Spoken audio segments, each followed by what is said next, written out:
আসসালামু আলাইকুম। সালমান আগা আমাদেরকে চ্যালেঞ্জ জানিয়েছিল যে 60 থেকে 70 ওভারের ভিতরে তারা 260-70 রান করে আমাদেরকে চ্যালেঞ্জ জানাক। আমরা সেই চ্যালেঞ্জটা অ্যাকসেপ্ট করার জন্য রাজি আছি। আমরা সেই চ্যালেঞ্জটা জানিয়েছি সালমান সাহেব, কিন্তু আপনারা সেই চ্যালেঞ্জটা নিতে পারেননি। অসাধারণ একটা টেস্ট, অবিশ্বাস্য একটা টেস্ট, দারুণ, অসাধারণ, মাইন্ড ব্লোয়িং। আমার দেখা অন্তত মিরপুরে সব থেকে সেরা টেস্ট এটা। দেখুন, আমরা টেস্ট স্ট্যাটাস পেয়েছি প্রায় 15 থেকে 20 বছরের মতো। দীর্ঘ অনেক বছর ধরে আমরা টেস্ট স্ট্যাটাস পেয়েছি, কিন্তু কখনো পর্যন্ত আমরা দেশের মাটিতে পাকিস্তানকে হারাতে পারিনি। পাকিস্তানের সাথে এই পর্যন্ত আমরা 15টা টেস্ট খেলেছি দেশের মাটিতে, প্রত্যেকটা হারছি। শুধুমাত্র খুলনায় একটা টেস্ট মাত্র আমরা ড্র করতে পেরেছিলাম, এছাড়া প্রতিটা টেস্টই হারছি। কিন্তু একটা মাত্র আমাদের সুখ স্মৃতি ছিল পাকিস্তানের মাটিতে, যে 2024-এ রিসেন্ট পাস্ট যে টেস্টটা খেলেছি আমরা পাকিস্তানের সাথে, সেখানে 2-0-তে হারিয়ে দিয়েছিলাম। সেই কনফিডেন্সটাই মিরপুরে আবারও কাজে লাগালো শান্ত বাহিনী। দুর্দান্ত, একবারে মাইন্ড ব্লোয়িং খেলেছেন এবং অসাধারণ ভাবে পাকিস্তানকে হারিয়ে দিয়েছে। হ্যাটস অফ শান্ত বাহিনী, বিশেষ করে নাজমুল হোসেন শান্তকে। 2 ইনিংসে ক্যাপ্টেন শান্ত যেভাবে করে নিজেকে মানিয়ে নিয়েছেন, এবং প্রথম ইনিংসে মেহেদী হাসান মিরাজের ফাইবার, দ্বিতীয় ইনিংসে আমাদের গতি দানব আমাদের নাহিদ রানার ফাইবার।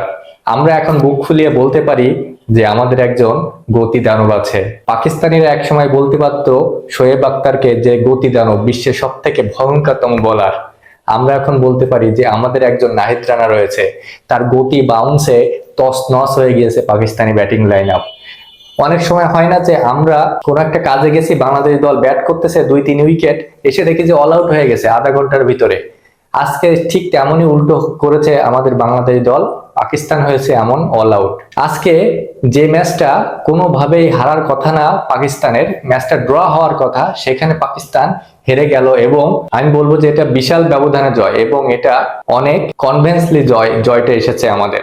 একবার শেষ মুহূর্ত গিয়ে জিতেছি তেমন কিন্তু না। আজকের দিনের এখনো পর্যন্ত খেলা প্রায় 20 থেকে 25 ওভার বাকি ছিল, তারা উইকেট ধরে রাখতে পারেনি এবং শেষ মুহূর্ত পর্যন্ত আমাদের কাছে হেরে গিয়েছে এই টেস্টটা। দেখুন, আজকে লাস্ট দিনের একটু যদি সামারি বলি, যে আজকে কিন্তু বাংলাদেশ দল কিন্তু কালকে বিনা উইকেট থেকে শুরু করেছিল।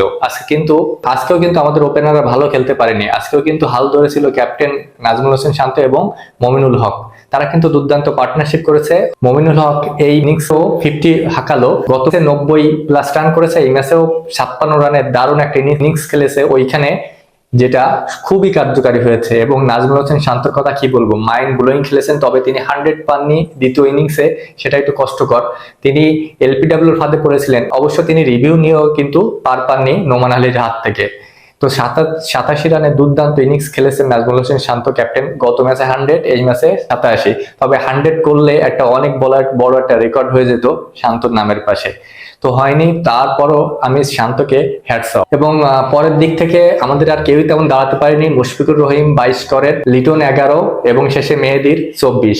তাতে করে আমরা পাকিস্তানের সামনে লিড ছুড়ে দিতে পেরেছিলাম আজকের 240 আর আগের দিনের 27। এই মোট 267 রানের লিড ছুড়ে দিতে পেরেছিলাম পাকিস্তানের কাছে।